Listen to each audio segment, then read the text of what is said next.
Bismillahirrahmanirrahim. Assalamualaikum warahmatullahi wabarakatuh. Perkenalkan, nama saya Chandri Maesak. Saya dari Prodi PAI dan Fakultas Pendidikan Islam dan Keguruan. Di sini saya akan memaparkan materi atau mengulas sedikit tentang hadis tarbawi yang berkaitan dengan adab seorang murid. Guru atau ulama adalah salah satu pewaris Nabi yang masih ada di zaman ini. Oleh karena itu, kita harus belajar adab-adab murid terhadap guru agar bisa patuh kepadanya. Karena guru adalah aspek yang besar dalam mengajarkan ilmu kepada kita. Sebagaimana telah disampaikan dari Rasulullah dalam hadisnya, Bismillahirrahmanirrahim. Innal anbiya illam yurasu dinari wala dirhami wa innama warasul ilmi. Yang artinya, sesungguhnya para nabi tidak mewariskan dinar dan dirham, tetapi mewariskan ilmu. Adab murid di dalam kelas pun juga ada. Ketika pelajaran sudah dimulai, maka kita harus konsentrasi dalam mendengarkan apa yang telah guru sampaikan, agar ilmu kita yang didapatkan menjadi ilmu yang barokah. Sebagaimana Hatim Al-Hasyam berkata, janganlah kamu melihat siapa orang yang berbicara, akan tetapi lihatlah kepada orang yang ia bicarakan. Oleh sebab itu, kita wajib mendengarkan apa yang telah guru disampaikan selama kita berada di dalam pondok pesantren ataupun dalam sekolah. Karena 70% ilmu bisa diperoleh dengan sebab ikatan yang kuat antara murid dan guru. Para ulama sudah menjelaskan tentang adab bertanya kepada seorang guru, karena bertanya juga memiliki adab di dalam agama Islam. Ketika bertanya, maka harus disampaikan dengan cara yang penuh kelembutan, jelas, singkat, dan tenang, agar guru menjawabnya dengan penuh kasih sayang. Sebagaimana Bakri Abu Zaid berkata, pakailah cara yang baik dalam bertanya kepada guru, gunakan adab saat kamu berbicara dengannya.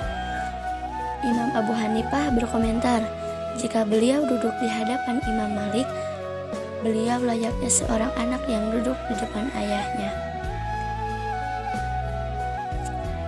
Nah, dan ada duduk di hadapan guru, yaitu duduklah dengan tenang di hadapan guru, jangan bersandar dan membentangkan kaki, karena ini merupakan ajaran dari para salaf kita yang telah menjadi suri tauladan bagi setiap manusia.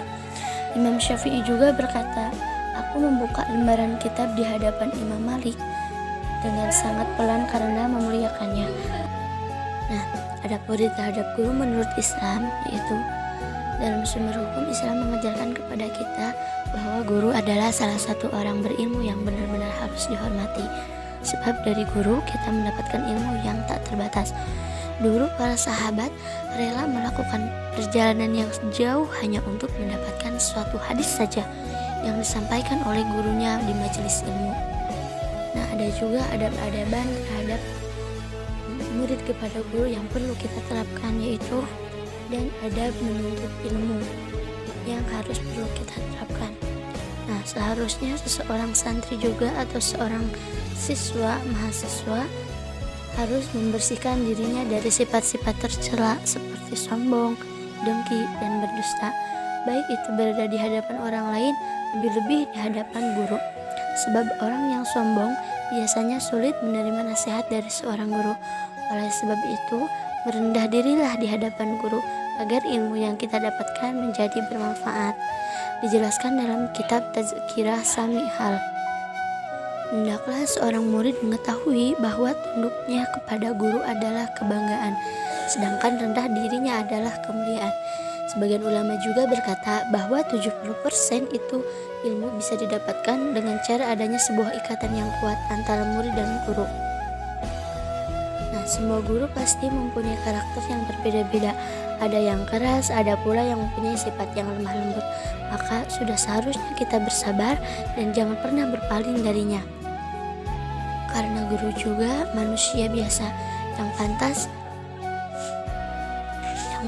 dirinya adalah sebuah kesalahan dan dosa. Sebagaimana yang telah dikatakan oleh para pepatah, manusia adalah tempat lupa dan keliru. Imam Syafi'i juga pernah berkata, gagalnya seorang murid mendapatkan ilmu karena memusuhi penghuninya. Nah, jadi bisa disimpulkan nih, hendaknya terus bersabar dengan sikap keras dan akhlak buruk seorang guru. Banyaklah bersyukur atas ilmu dan arahan yang telah didapatkan. Semoga dengan adanya kesabaran kita bisa mendapatkan ilmu yang bermanfaat. Dan tadinya kita kepada alhamdulillah, mungkin itu pemaparan materi tentang adab seorang murid kepada guru. Pemaparan materi yang dapat saya sampaikan hanya ulasan atau hanya singkat saja. Mudah-mudahan semoga bermanfaat apa yang telah sekian dari saya. Wallahualam. Assalamualaikum warahmatullahi wabarakatuh.